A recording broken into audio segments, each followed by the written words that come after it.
제가 알기로는 그 최다 법안 제출자 아니에요 지금? 20대 국회에서? 아닌가? 그러진 않을 겁니다. 그래요? 예. 거의 1, 2위를 다투고 있어요? 한참 많이 하다가 최근에 조금 제가 탄핵 사건에 매달리면서 네. 법안 발의보다는 일주일에 3일씩 재판 헌재에 가거든요. 저쪽에서 이제 온갖 지연 전술을 쓰잖아요. 많이 네. 보도됐고. 그리고 이제 이재용 기각의 이유를 박근혜 최순실 수사 안 했다는 걸로 잡았고. 그러니까 최순실이 안 온 이유도 있었던 거예요. 최순실이 안 왔던 것은 기본적으로 이재용 영장 기각의 근거를 마련해 주는 행위였다고 저는 해석해요. 지금에 와서. 그리고 결국은 그래서 이제 이렇게 쭉 가가지고 특검이 2월 말에 끝나면 그때까지는 최소한 특검이 뇌물죄 확정 없이 그 헌재 판결에 임하게 만드는 전략. 확정 없이. 뭐 이런 복합적인 전술을 쓰고 있고 제법 잘 먹히고 있다. 현재까지는. 그들의 의도대로. 응? 그러면서 갑자기 막 그 박근혜 쪽에 변호인단 막 다 관둔다고 하고 변호인단 관두면 다시 뽑을 때까지 또 시간 걸리잖아요. 그러니까 거꾸로 특검이 존재하는 상태에서 헌재 판결에 가야 되는 거예요. 첫째. 또 두 번째는 특검의 기간만 따져서는 최순실의 재산을 다 찾아내서 어떻게 하기는 너무 어려워. 짧어. 게다가 지금 특검에 나가 있는 파견 검사들 있잖아요. 파견 검사들이 끝나면 돌아가요. 돌아가죠? 그러면 그 사람들이 당연히 자기가 담당했던 그 사건을 계속 담당하느냐? 아니라는 거지. 특검법에 그게 확실하게 규정되어 있지 않대요. 그 사람이 아니고 다른 사람 바뀌잖아요. 서류도 많고. 그러면 이쪽은 검사 한두 명이 맞지만 저쪽은 변호사가 수십 명이 맡을 거거든. 이 서류 분석에 그것도 완전히 차이가 나요. 근데 새로 맡았어. 게다가 황교안 체제 아래에 있어, 그 검사가. 그러면 지금 특검처럼 못 몰아붙여요. 이재용도. 풀려 나올 거라고 봐요, 나는. 시간이 지나면.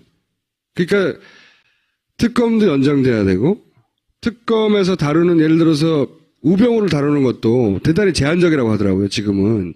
우병우를 여러 가지로 막 잡아놓고 싶은데, 지금은 지금 벌어진 사안에 관련된 것만 하거든요.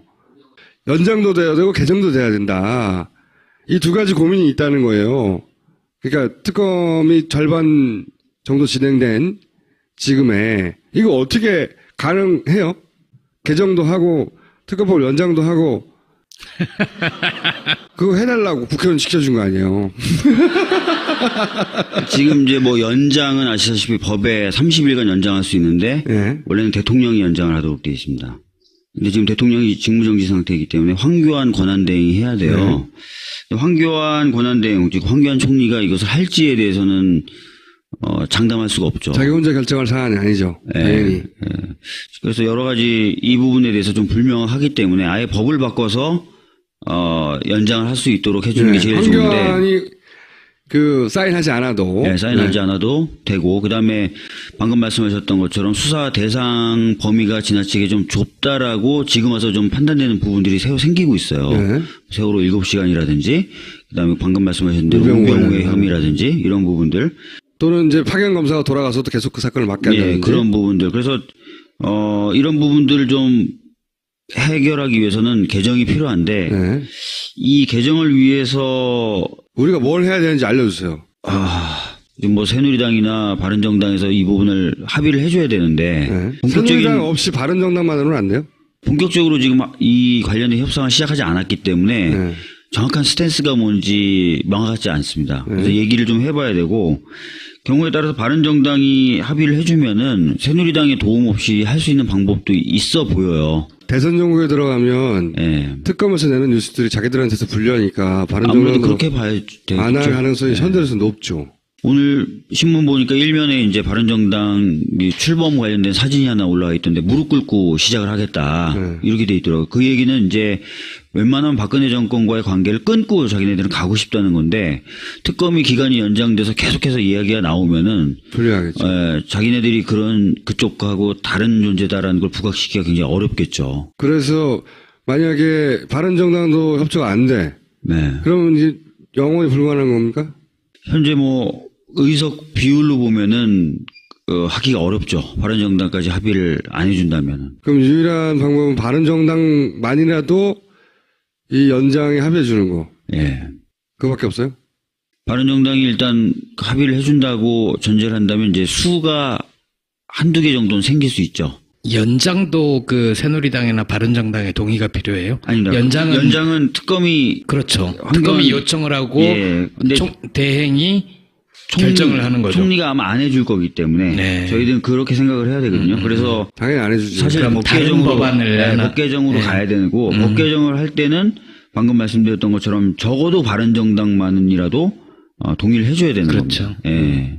첫째, 특검이 반드시 연장돼야 된다는 여론이 있어야 되고, 그리고 그 여론이 바른정당 정도는 충분히 압박해서 네. 연장에 동의하지 않으면 실제로 예를 들어 생각해 보시면 지금 이대로 끝나가 버리면 최순실 일가가 불법적으로 축적하고 모아온 돈을 물수할 시간도 없어요. 뭘 조사를 해야 되는데 이재용 나가리 되면서 다시 이재용을 다시 구속시키기 위한 조사를 하고 있잖아요.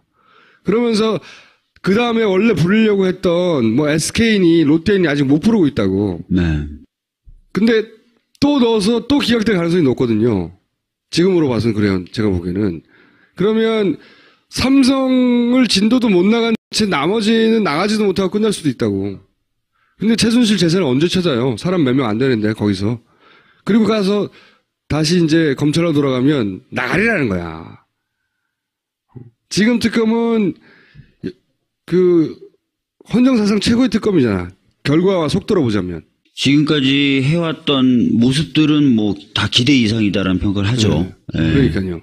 다만 최근에 들리는 얘기가 조금 약간 우려스러운 얘기가 네. 이재용 부회장에 대한 영장이 기각된 뒤에 네.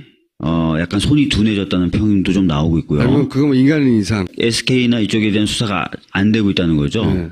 예상 외로. 그 다음에 이제 뭐 저도 이제 들리는 얘기니까 정확한 건 아닙니다. 들리는 얘기가 파견되어 있는 검사들에게도 여러 경로로 이야기들이 들어가고 있다. 살살해라. 뭐 이런 지금 식으로. 특검은 70일간 잠깐 임시직이고 돌아가면 자기 직장이 검찰이고 검찰에 상관이 있을 거 아니에요. 그러니까 쿠션이지 쿠션.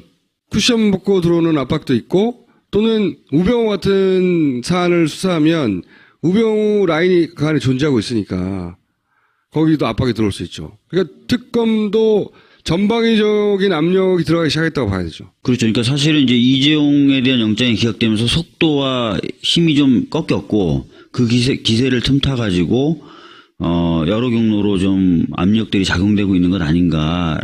뭐 뻔하게 그렇게 하겠죠. 그런 부분이 좀 걱정스럽게 좀 보이는 거죠. 삼성이 돈 들고 찾아가서 이거 해주세요라고 하거나 삼성이 막 칼둑을 찾아서 협박하고 삼성 정도는 그렇게는 안 합니다. 쿠션이 들어가는 거지 당연히. 그런데 이제 말씀하신 대로 연장도 안 된다. 네. 그러면 지금까지 벌려놓은 것을 정리하는 수순에서만 마지막 시간을 다 써야 되거든요. 네. 그러니까 이제 급격하게 이제 힘이 빠질 가능성이 있죠. 저 개인적으로는 무슨 이 판사가 직접 받은 압력 혹은 연락 이런 게 튀어나온다든가 뭐 그럴 수도 있잖아요. 제보 주변에 지금 기적적인 제보로 여기까지 온 국면이 많이 있으니까 그런 제보가 하나 터진다든가 아니면 이 검사한테 가는 압력의 어떤 실체가 하나 터진다든가 그런 식의 모멘텀이 하나 확 생기지 않는 한 제가 보기엔 이렇게 끝나거든요. 2월 말에.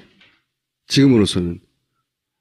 검사들 몇 명이 극복할 수 없는 압력이에요. 박영수 특검이 끝나기 전에 이 법안을 통과시켜야 될 거 아니에요?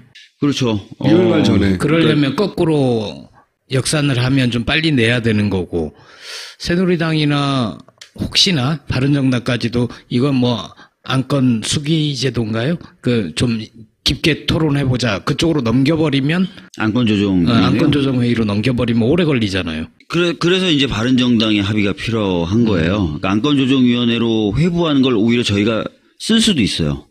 그래서 안건조정위원회는 90일을 최대한 잡아둘 수 있는 거지 90일 동안 무조건 잡혀 있어야 되는 게 아니거든요. 그러니까 안건조정위원회 가자마자 바로 안건조정위원회에서 처리를 해버리면 바로 법사위 전체회의로 올라가 버립니다. 그러면 아니 국회의원들은 알아서 일하고 네. 제가 궁금한 건 그러면 여기에 문제의식에 동의하는 일반 시민들이 할 수 있는 일이 뭐가 있냐는 거예요. 제가 보기에는 그 바른정당, 적어도 바른정당에 대해서 압박을 좀 행사해 주실 필요가 있어요. 바른정당이 지금 키를 쥐고 있는 게 이거 말고도 18세 선거 연령 인하도 쥐고 그렇죠. 있거든요. 그러니까 바른정당이 지금 지지율이 계속 떨어지고 있습니다. 왜냐면은 바르게 하겠다고 했는데 지금 뭘 바르게 하겠다는지 전혀 드러나고 있질 않아요. 사실 이런 거 확 치고 나와줘야지 자기들이 올라가는데. 압박을 좀 가해 주셔서 이런 부분에 대해서 바른정당의 태도가 돌아서기만 하면 두 가지 이슈 다 충분히 가능하다고 보여지거든요. 그러니까 바른정당에 대한 압박을 좀 가해 주시면 좋을 것 같다는 생각이 듭니다. 민주당이 할 수 있는 건 없어요? 예를 들어서 정세균 의장을 협박해가지고 직권상정을 한다든가.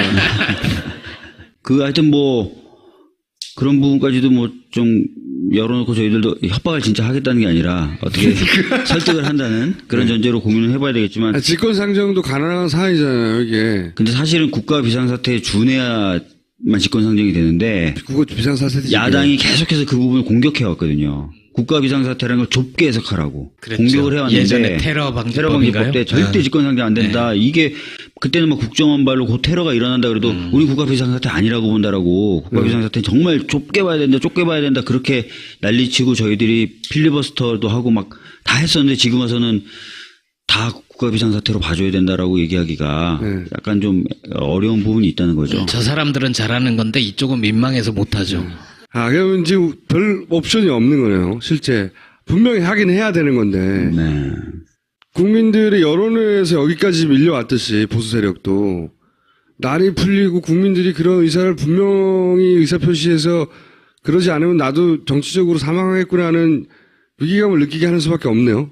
네, 그래서 아까 말씀드렸던 것처럼 제가 아는 바로는 바른정당이 지금 특별하게 본연의 색을 만들어내지 못하고 있기 때문에 굉장히 위기에 처해지고 있거든요. 그러면서도 박근혜 정권 쪽하고는 다르게 구별을 해야 될 필요가 있고요. 그래서 조금만 더 시민분들이 그쪽에 압박을 좀 가해 주시면 설득도 충분히 가능하지 않을까. 예. 내부에도 분명히 이견이 있고요. 말씀하신 대로. 예. 탄핵 심판은 어떻게 돼가요? 제가 봤을 때는 굉장한 지연 전략을 짜고 있어요. 말씀하신 대로 이제 특검이 여러 가지 어떤 수사 결과를 제대로 못 내놓고 있고 연장도 안 될 거고. 특히 이제 거의 마지막 부분 대통령과 관련된 결론을 내려고 하는 부분에서 계속 막고 있는 거죠. 네, 막고 있는 거죠. 탄핵 절차도 지연이 되게 되면은 대통령 직을 더 이제 사실은 직무는 정지돼 있지만 직을 계속 가진 상태로 해서 일반 검찰들은 또 일반 검찰이든 특검이든 계속 직을 가진 상태가 유지되면 기소를 못 하잖아요. 네. 그런 상태로 좀 끌고 가려고 하는 것이 아닌가라는 느낌이 들고요. 그러니까 대거 지금 증인을 신청하고 있고요. 그 다음에 소재 탐지가 안 되는 증인들이 있어요. 고용태. 이 경우에는 22번 정도를 소재지로 찾아가는데 없다는 거예요. 그러면 보통, 저희들 같은 경우는 이제 포기하겠다고 하거든요. 근데 대통령 측은 계속 유지해달라는 겁니다. 그 고용태 증인 신문하겠다는 거 끝까지. 굉장히 길어지는 거죠. 그 두 명이 없는 공석 상태를 헌법재판소가 그 다음으로 판결 넘기겠느냐. 그러니까 9명이었다가 8명 정도에서는 끝을 맺어야 될 것이고 그게 3월 13일이어서 3월 13일이라고 이전에 내야 된다고 헌재 수장이 말을 했고 그대로 가면 소위 말해서 2말 3초가 되는 거예요. 근데 지금 박근혜 쪽의 전략은 전혀 다르거든요. 네. 이거를 뒤로 넘긴다는 거예요. 뒤로 넘겨서 사실상 그냥 올해 정상적인 대선 12월까지 가겠다는 정도의 생떼를 쓰는 거라고요. 그렇죠. 그쪽도 3월 13일 지나서 이정미 재판관까지 퇴임하면 7명이 됩니다. 그렇죠. 7명이 되면 그중에 한 사람만 잠깐 어디 가도 평의가 안 열려버려요. 그렇게 되면은 현재 차원에서의 절차도 계속 딜레이가 그렇죠. 될 수도 있는 거죠. 그 중에서 그리고 기각 의견을 2명만 내면 나가게 되는 거 아니에요. 네. 그러니까 조건이 완전히 달라지거든요. 그때까지 끌고 가겠다는 게 의지인 것 같고 그렇게 되지 말라는 법이 나는 없다고 생각해요. 헌재 재판소의 의지하고도 무관할 수도 있어요. 의지하고 무관하게 그렇게 네, 빨리 하고 싶은데 변호사들이 일시에 확 감둬버린다든가. 왜냐면 걔네는 눈치 안 보거든 이제. 어차피 죽을 거니까. 이대로 가면 이걸 어떻게 하면 좋겠냐 이거지. 그러니까 좀 굉장히 좀 답답한 상황이고요. 헌재가 좀 더 의지를 가지고 강력하게 밀어붙이지 강력하게 않으면. 밀어붙이면 좋겠는데 또 강력하게 밀어붙이려고 하니까 저쪽이 이의 제기하면서 다 관둔다고 그러는 다 거죠. 관둘 수 있는 다 관둘 수 있는 그런 또 빌미로도 작용될 수 있어서 좀 아슬아슬한 줄타기를 하면서 가야 되는 상황이고요. 여론도 필요한 거예요. 왜냐하면 여론이 굉장히 필요하죠. 잘 돼가고 있는 것처럼 느끼는 사람들도 있거든요. 다음 주 뭐 판결 나는 거 아니야? 이 정도로 가면 그렇게 생각하는 사람들도 많은데 그렇지 않다. 실제로 긴장하고 끝까지 봐야 된다. 그냥 자기들 세력 전체가 죽는데 그냥 죽겠어요? 수단과 방법을 가리지 않는 거죠. 예. 그리고 그거에 새누리당이나 바른정당의 이해도 그렇게 틀리지 않아요. 생각해보면. 지금 뭐 지지율도 안 나오는데 선거를 미루는 측면에서는 뭐 크게 다 동의할 그렇죠. 것 같은데요. 오히려. 만만치 않다라고 생각하고 바라봐야 네, 맞습니다. 되는 사안이고 특검도 연장되지 않으면 만만치 않다. 그냥 안 죽으려고 한다, 쟤네들이. 만약에 정권교체가 안 된다고 생각해보세요. 라디오 진행할 때는 어떻게 그걸 참아요? 미치겠어, 그래서 내가, 얘기하다가. 그래서 좀 걱정이에요. 그 시민분들도 많이 지치고 계시고 한 상황에서 오히려 좀 여론과 시민들의 감시가 그리고 관심이 느슨해지기 시작하는 거 아닌가. 예, 더 필요해지는 상황으로 오히려 좀 가고 있거든요. 그래서 이 부분을 어떻게 좀 메울 수 있을까 이런 고민을 많이 하게 되죠.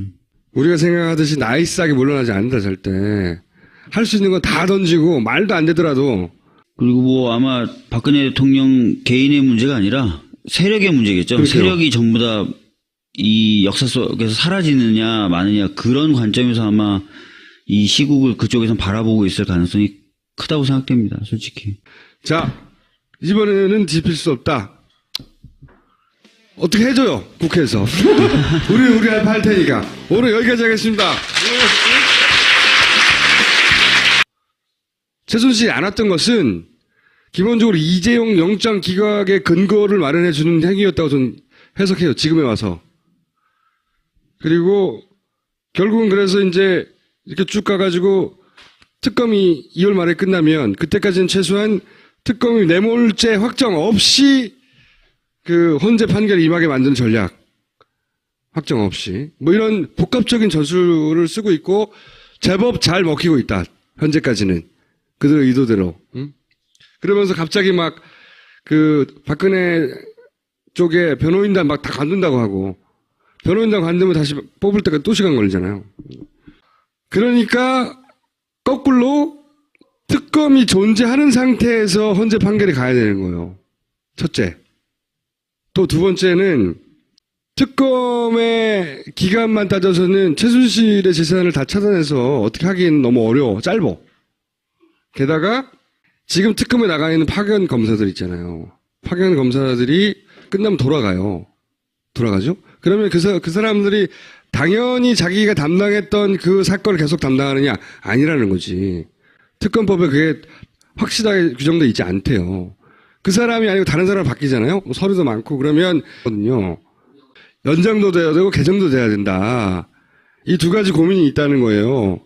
그러니까 특검이 절반 정도 진행된 지금에 이거 어떻게 가능해요? 개정도 하고 특검법 연장도 하고 그거 해달라고 국회의원 시켜준 거 아니에요. 지금 이제 뭐 연장은 아시다시피 법에 30일간 연장할 수 있는데 예. 원래는 대통령이 연장을 하도록 되어 있습니다. 근데 지금 대통령이 직무정지 상태이기 때문에 황교안 권한대행이 해야 돼요. 황교안 권한대행, 즉 황교안 총리가 이것을 할지에 대해서는 장담할 수가 없죠. 자기 혼자 결정할 사안이 아니죠. 이쪽은 검사 한두 명이 맞지만 저쪽은 변호사가 수십 명이 맡을 거거든. 이 서류 분석에 그것도 완전히 차이가 나요. 근데 새로 맡았어. 게다가 황교안 체제 아래에 있어, 그 검사가. 그러면 지금 특검처럼 못 몰아붙여요. 이재용도. 풀려 나올 거라고 봐요, 나는. 시간이 지나면.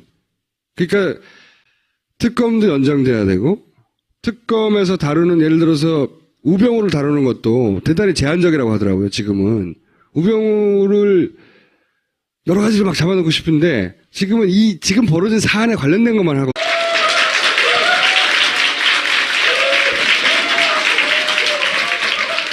제가 알기로는 그 최다 법안 제출자 아니에요, 지금? 20대 국회에서?